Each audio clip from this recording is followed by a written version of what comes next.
Hey there, everybody. You're listening to the Water Trio Astrology podcast. I'm joined here with my lovely friends and colleagues, Alicia Yusuf and Kelly Surtees. So we are going to be discussing with you all of the insights, the highlights of week beginning Monday, July 8. So how are you girls? How have you been? Yeah, good. I've been fantastic. It's finally warm here, so it's great. Finally warm. So where are you now? Are you Canada, Belgium? I know. I'm still in Canada. Still in Canada. I think this is our last recording session today. So I think so, yeah. While I'll be in Canada. Yes. Wow. I know. I can't believe it. Me neither. We'll be on different time zones. We'll be at night time and you'll be in the morning, Kel. Yeah, so we're going to have a flip. Mm-hmm. Yeah, totally. We'll have a flip. How are you, How about Cass? you, Leishy? Oh, I'm good. How about you, Leish? Yeah, all good. Busy week and lots of rain here. So it's nice to actually see some sun for once. I haven't seen sun for like 3 days. So, yeah. Yes. Us Aussies do it tough in that respect, don't we? That 2 weeks of winter we have here in Queensland. What was that meme on the internet recently from a Queenslander? I remember winter last year. It was a Wednesday. Yeah, pretty much. When I was in the US, I was really sort of quite surprised by what was approaching summer was in fact colder than winter for us. And then I'm like, well, this is like 20 degrees. Anything under than 20 degrees is freezing for us in our part of the world.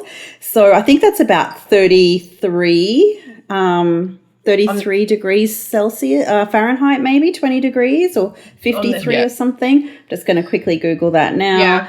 I remember in London, if it got above 17 degrees, you were breaking out the bikini and heading to the park to get some sun. Oh, no, that's like 68, Kat. Yeah, 68, yeah.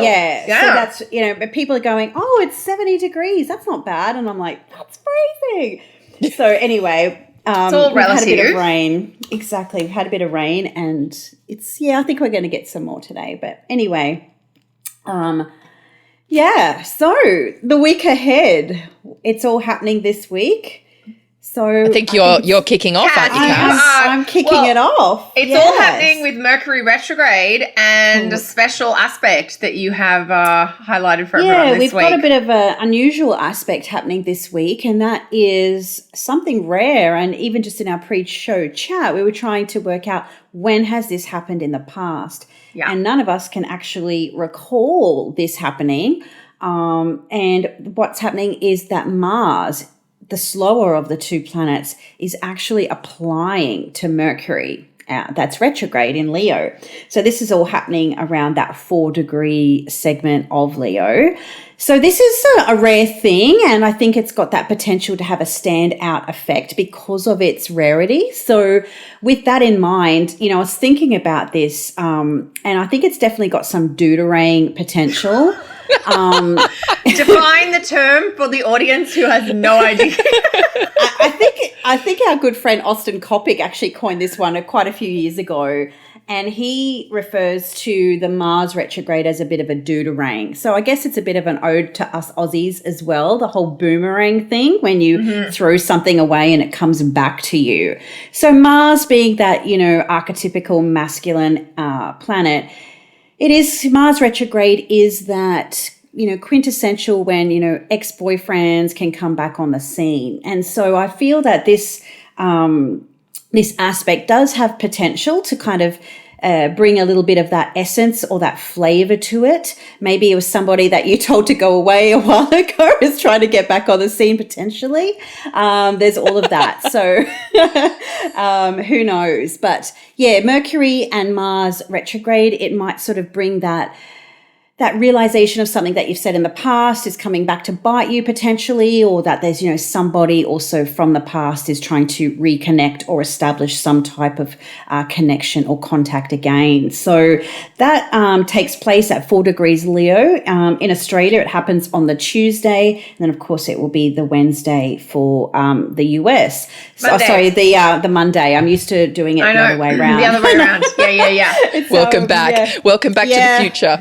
I'm still, yes, exactly. I'm still kind of in two time zones a little bit, not long back from the US. So yeah, so this happens on the Monday in the Northern Hemisphere. So yeah, that's definitely one to watch, particularly because of how rare it is. And then, of course, it will be in aspect to that Uranus too. So there's that element of something sudden or shocking or surprising. Whether that's a welcome shock or surprise, well, that's, your call, but there's definitely that element to it as well.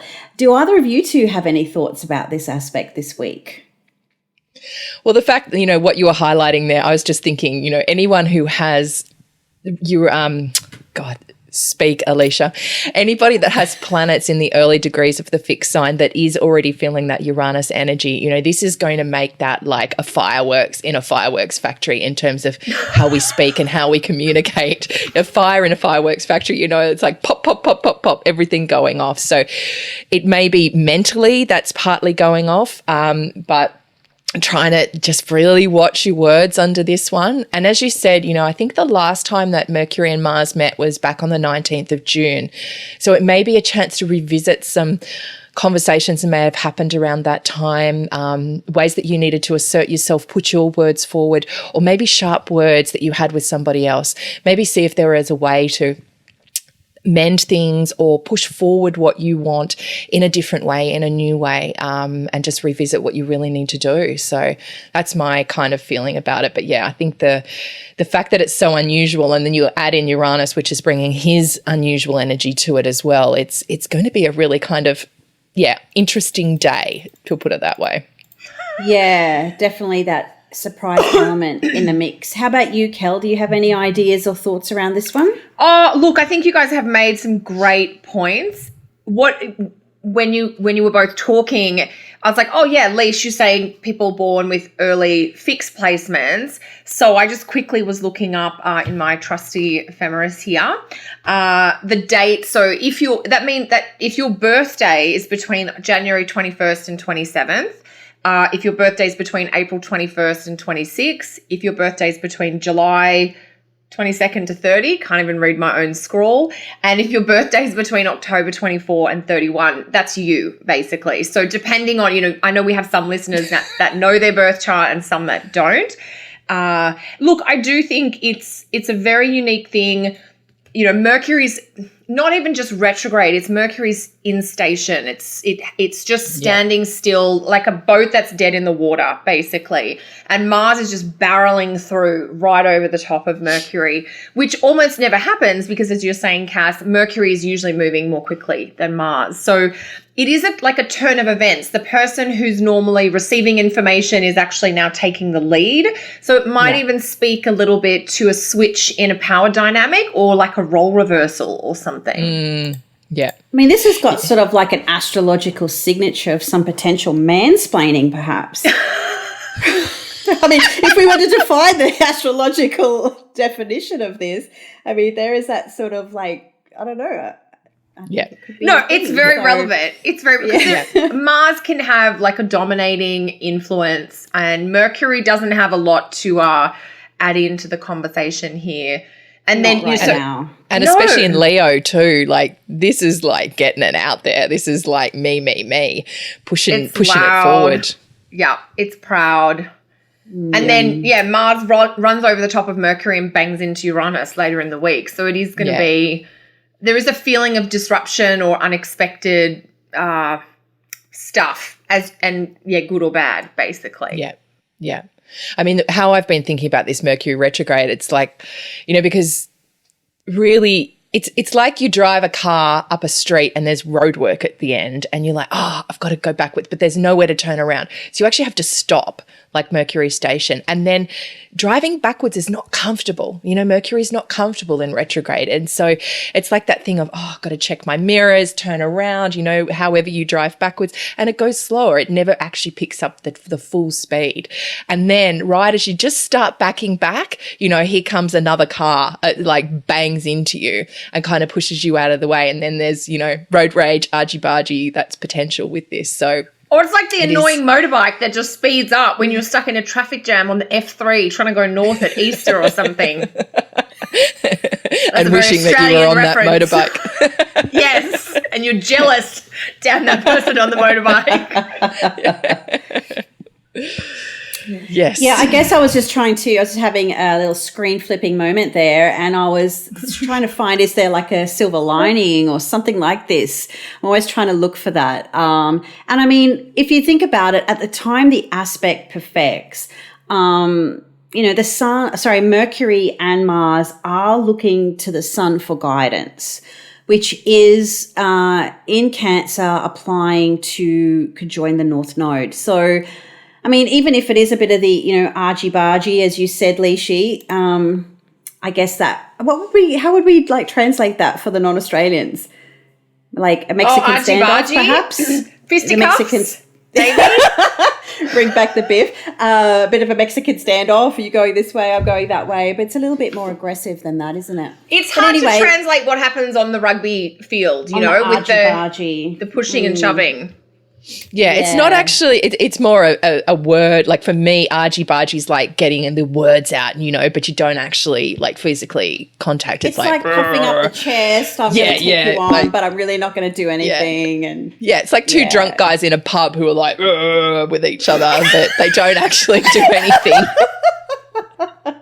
That's a good one. Yeah, it's like, the ILS, the invisible lat syndrome, which is bit of my like powerlifting gym reference there, like the guys that like to puff themselves up, bit of peacock style, and then nothing really happens. So all show no go. It's all bark, it's all bite. It's all bark, no bite. Yeah. So anyway, like even if there is a bit of argy-bargy going on or whatever happens around this sort of tense energy, I think there is that, it's that maybe that little bit of frustration or tension that's going to, lead to the breakthrough, possibly with the sun moving up on the North Node there. So and Mercury Mars, I know that it can be frustrated or sort of tense words or impulsive decisions potentially.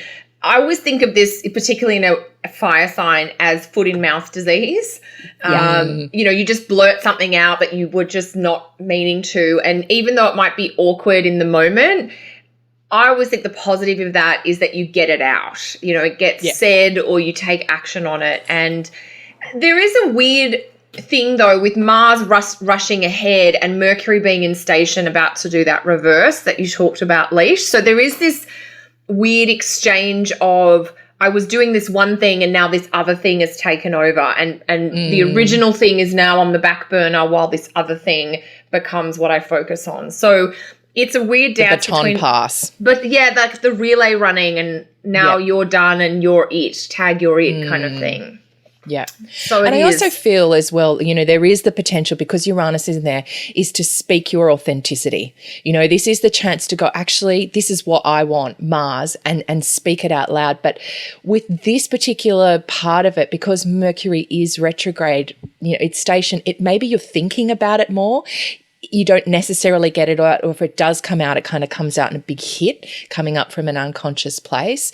But it is definitely a chance to go, okay, this is what I want and this is what I need done and this is what's going to happen, especially with that Leo in there as well, which is can be quite focused on self and me and that coming up from the passion, coming up from the heart, speaking our heart out loud. So that would be my silver lining about it, listening to what's building up inside of you. And if you can, say it out in a nice way, give it Libra speak. What were you calling it, Cass, earlier in the pre-show chat? Bitchcraft? Bitchcraft. Which wasn't that from Frank at Norwalk? That was from Frank Clifford's roasting at Norwalk. And I was sitting next to a dear Libran compadre, and we just looked at each other and went, "Oh yeah." So when you're being really, it's I remember our first teacher in astrology used to describe Libra as just like Aries, but just with the sugar coating on it. So it's what we do, right? So we just still get what we want, but in a much more nicer way. I love it. But to just come in. Whereas my Aries is like, why would you be bothered to make it nice? Like, just say it. It's the Venus-Mars paradigm, right? Yeah, yeah, totally. I totally get it. Yeah. I do have Mercury in Libra, so I can bitchcraft when I want to. I'm usually vagued out at this point, so I'm not sure what's going on. Bitchcraft, direct craft, I don't know any of it. This is cardinal lockout, Kel. Oh, no, that's totally fine. I'm just off with the fairies in La La Land. So. Okay, so something you said, Leash, did make a thing happen in my mind around the loudness, because Mercury and Mars, they were in aspect to each other back in June when they were both in Cancer. And Cancer it's not as verbal, it's not as loud, it's not as expressive. So stuff that's been churning inside you is definitely going to start coming out. And I think it almost feels like grabbing a bit of a megaphone, or, you know, having a massive journal writing session, or having this big, deep and meaningful with a friend. So it is a pretty full-on start to the week for sure. Yeah. And then I think one of you gals alluded to the Mars-Uranus square, which comes through Thursday, which will be Friday in Australia. And it does really give this whole week a feeling of this undertone of restlessness, or I want more freedom, or I'm bored with the status quo, and I'm kind of prepared to blow something up a little bit to see if I can make life more exciting or more interesting in some way. Yeah. Yeah, break the shackles. Break the shackles. Yeah, whatever is boring is going to be boring no more. Short shelf life. And particularly, maybe your ex won't be as boring as they were before, you know, if there's some deuterang action happening there. With that, Cass, you're kind of referring to some sort of reconnection with an ex, even if it's this weird, temporary, random, out of the blue message or tweet or something. I just had this sort of idea last night, thinking about, you know, I've already written them, but, you know, when you watch the show, but I'm in the process of, when we're recording, just finishing off my horoscopes that I do on my website for this month, and just thinking about the rarity of this, the way that Mars is actually approaching Mercury. It's not something that happens a lot. So there is a standout potential there that it's going to be a noticeable thing, particularly if it is hitting something in your chart.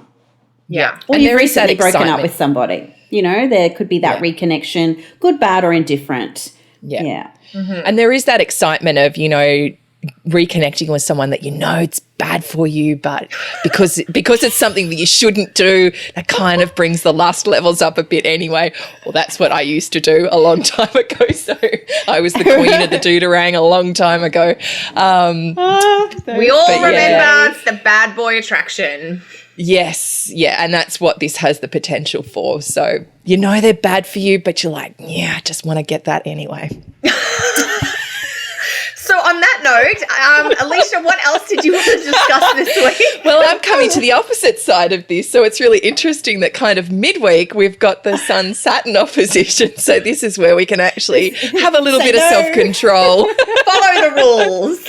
Yep. Deny ourselves, maybe look for the serious, look for the long-term strategy with this and go, okay, if I do tap that, what's going to happen? Like, it's just going to break my heart. So I'm going to... What did you say? Back that up just a little bit.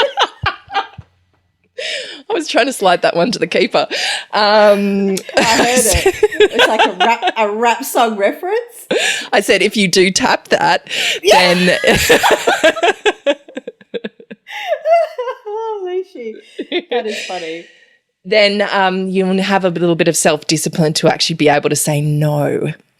So there is a feeling of this, of really... I don't know. You've got the sun in Cancer. It's all up in the watery sensitivity, and maybe this is about facing some of your fears. Maybe this is about opening up and feeling like, okay, do I need to be vulnerable with this person? Do I need to back away? You know, what's really going to protect me in the end? What's the long term? What's the long game in this? I was really thinking about, you know, like I used to play netball a lot, and it wasn't so much in the, you know, getting argy-bargy in the with the people. It's like, well, having to think about the long game. All right, how are we going to get the goals in? You know, where do we have to place ourselves? What do we have to do? So it's really having a think about, okay, what do I need to put in place now? Where can I be disciplined? Where can I be focused? And also, those things that put in place a want for respect, a wanting to feel important, a wanting to feel valued, having to, Saturn really wants to be succeed and get ahead. So it's bringing that, because the sun's the sun's how we shine. So it's like, well, what can I do now that will help me see the accolades down in the future? So I guess, it as well. The other thing about this point was it's actually really the halfway point between the two eclipses. So because the sun's also on the north node on the same day. Yes, exactly. Yeah. So this is where the sun, it's halfway between the two eclipses. This is in that weird eclipse vortex where time isn't real and everything. I think, Cass, you beautifully referred to it earlier in the year of that time between Christmas and New Year where you don't know what day it is, you don't know where you are and what you're doing, and that's what this eclipse period will be like. So it'll be interesting to see in a way what we learnt from the solar eclipse that we can really put into effect now and actually do some work around and ground down so that when the lunar eclipse happens next week, it will be, there'll be things in place, there'll be foundations in place that really help us. So I'd say get serious on this day and really put some long-term strategies into place about how you can use this energy. Yeah. What about you, gals? I love talking about netball. I mentioned that one Saturday night recently when I was out for friends and people thought I said nipple because I must have had a couple of drinks and my Australian accent and it was very confusing. I don't know how you can tell this is a Mars week. Like we're talking about all these things about sex. I'm not even trying to talk about nipples. I want to talk about netball. Okay. But it's just funny. That was just a weird Canadian moment. But look, I played netball too, Leash, and I don't even know how to explain netball to our American audience. It's played by, it's almost like the number one sport for women in Australia. Non-contact basketball. Non-contact basketball, but with positions, and each player can't go everywhere on the court kind of thing. So there's more Saturn in it because there's more boundaries. One of the things we always used to say in netball, because you're always playing 2 steps ahead of where the ball is, you've got to position yourself. I love that analogy, Leash. I'm all over it. You'd be, because I played goal defense, so I'd always be set back from the play because I'm a Saturn girl, so I'm defending, not attacking, basically. Guess what I was? Yeah, mate. You were like goal attack or center. I was wing attack and center. Wing attack because you can't shoot. So just for everybody else, this is the person who's like actually quite aggressive and is the one who's like really running around the court a lot more. They've got a lot more space to be in. Yeah. They were my favourite positions too. The wing attack and centre, Cass? Correct, yeah. Yeah. No, I was the tall person blocking the shots at the back.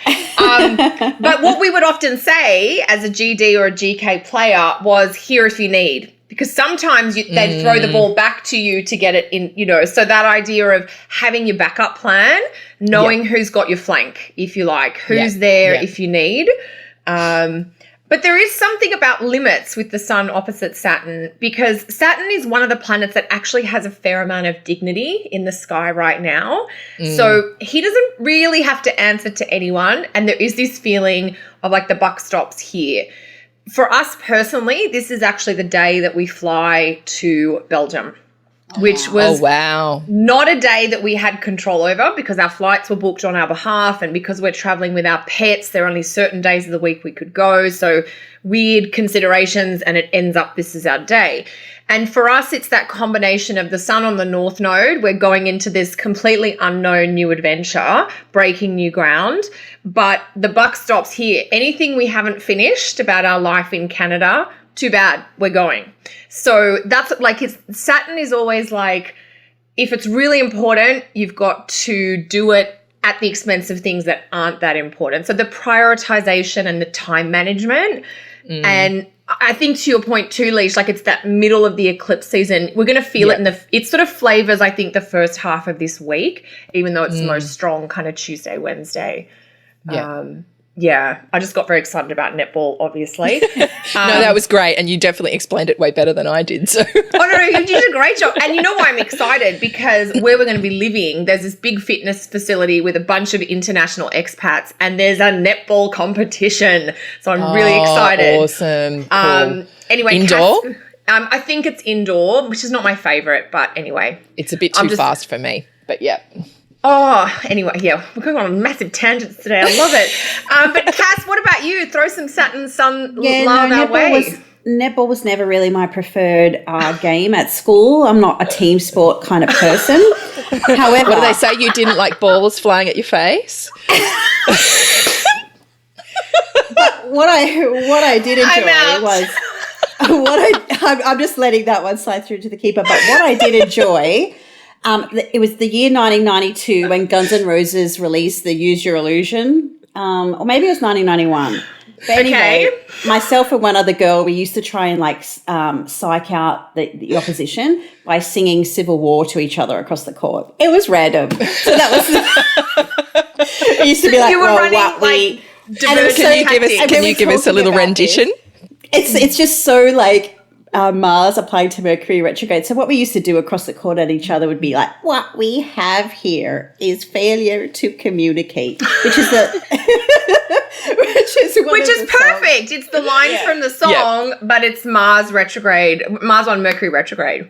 Yeah. So I don't know if any of our listeners are going to be like really playing netball this week. I certainly won't be.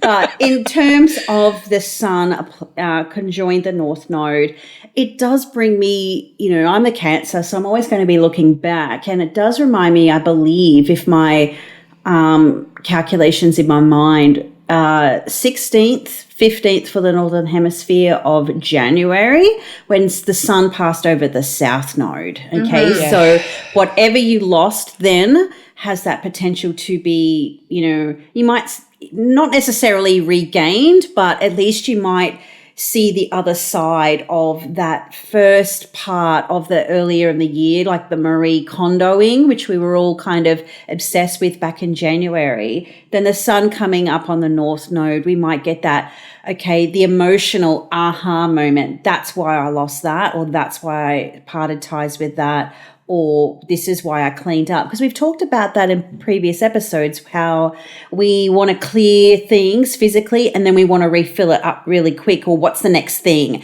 And there is this sort of journey you have to take between the cleansing and, you can't reap and sow in the same season, right? So now we might start to feel a little bit of the reaping of what was sown or sorted back in January. So I guess that's the part of this configuration that I'm looking forward to, is the sun on the North Node. There is a push, there is a potential of opening and progress, but the Saturn component is, but I know what I want now, or I know what I'm prioritizing now, or I know what, I know who's in my corner, what's in my corner, or, what's important to me, because we've had that last sort of 6 months of figuring out what that really is from the last time the sun interacted with one of those, interacted with the node. Yeah.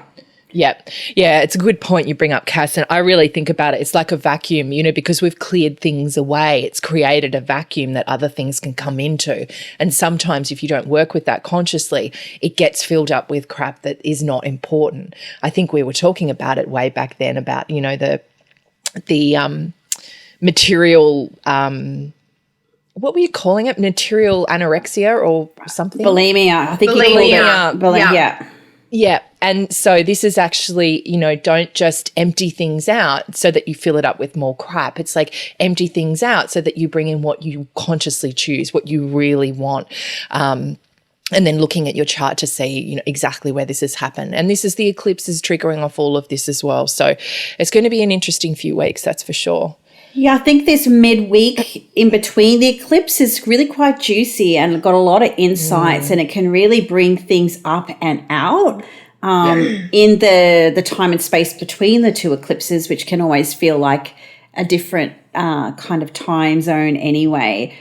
Time, as Kelly is seasoned, me just coming back from the US, it's like those times between eclipses is when you're just in this vortex of crossing the ocean, crossing time zones. You don't know where you are, what you're doing. You're just going through it, and then you come out the other side, and everything looks a little bit and feels a lot different. So that's kind of what we can expect a little bit this week. I think in some respects is that time feeling different, a lot going on, but maybe not fully manifesting or coming out, maybe until, next week's eclipse or what have you. But I think there's some really juicy aspects this week that might also reveal the larger landscape of what the eclipses mean for you. Absolutely. Yep. Absolutely. Yep. Yeah, I mean, Saturn is, when you were talking, Cass, it reminded me, Saturn is so much about quality control. And, he has really good standards, and he's got such a firm backbone, symbolically speaking, about, no, that doesn't cut it. So no thanks. I'd rather have nothing than have something substandard. So that kind of feels like part of this for sure. Yeah, and Saturn can deal with having nothing. Saturn can survive. He's totally with having okay nothing. with that. Yep. Yes. Yeah. Totally okay. And also too, like while this is all happening, the moon is actually squaring off all of this. So it's definitely this, the moon will be going through Libra at the time. So there is this sort of real tension around direction potentially too. Do I do what I've always done and get what I've always got, or do I move into the newness or, showing a little bit more of what I want as opposed to what, the Libra moon might suggest what we might want. Yes. Instead of asking everybody else's opinion, just listen to yourself. Go with your gut. To your own. Yeah.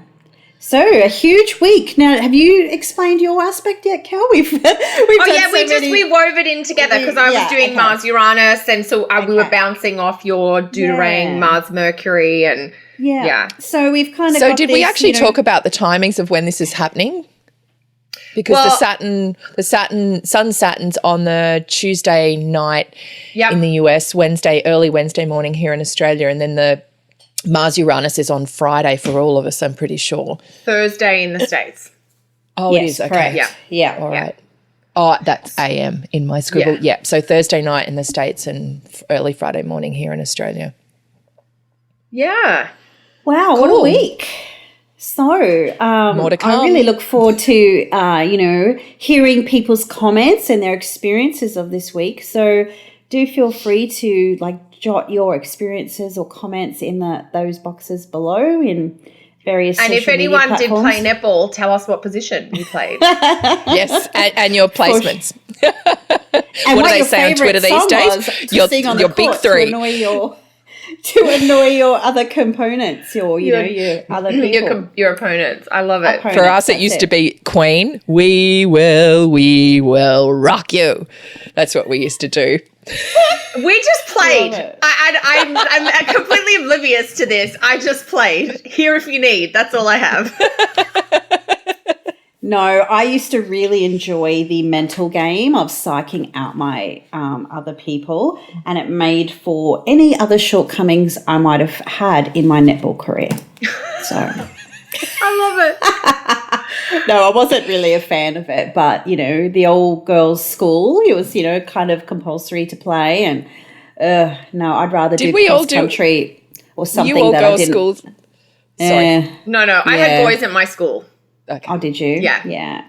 But I also was playing competitive netball, not compulsory netball. Club netball, you mean? Yeah. Well, and rep at school and stuff. So you were good. Yeah, I like playing sports.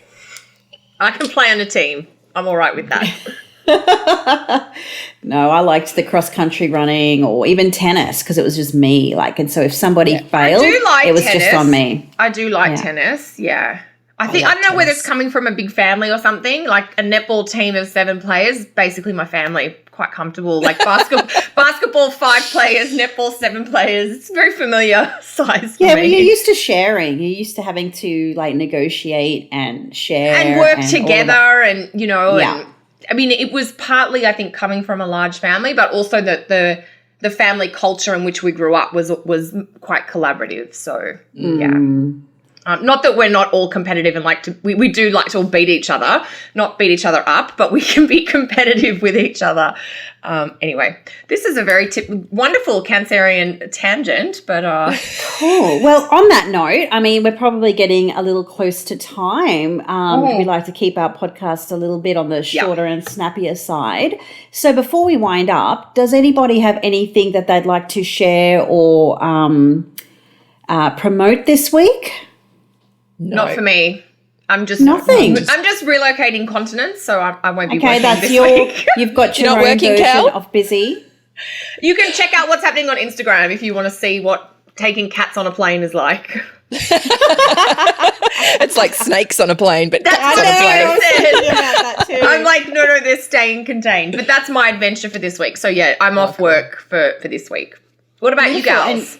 I start my choosing your canyon breaking patterns course this week, but at the moment while I'm recording, I've only got one space left. So I'm guessing that I'm hoping that I won't have any spaces left, but check it out. But that starts this week, goes for the next 7 weeks. And yeah, I'm just seeing clients as well this week. So I think I might have one space left this week at the moment, but we're kind of 2 weeks out at the moment. So what about you, Cass? Oh. Yeah, I've got a webinar coming up this month. It's been very challenging to find an election that I'm happy with to put it out there. But so that'll probably get revealed in next week's episode. But it's going to be on the moon and predicting with the phases. So, Nice. Looking at I could say something. Last weekend, I did a webinar with Kenneth Miller for Astrology University on the eclipses. So if you missed, did you? Well, cool. When this goes to air, it will be last weekend. Yeah. Fantastic. So if you missed that live recording and you want some more insight, including some tips on how to handle next week's lunar eclipse, you can get that recording from my website or Astrology University.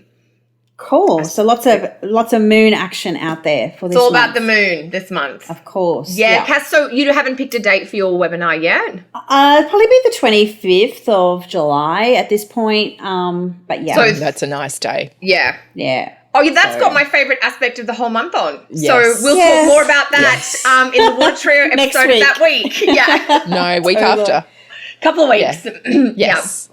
Yeah. All right, guys. So that's the plan. Yes. All right. Love yous all. See yous later. And tell us your netball positions.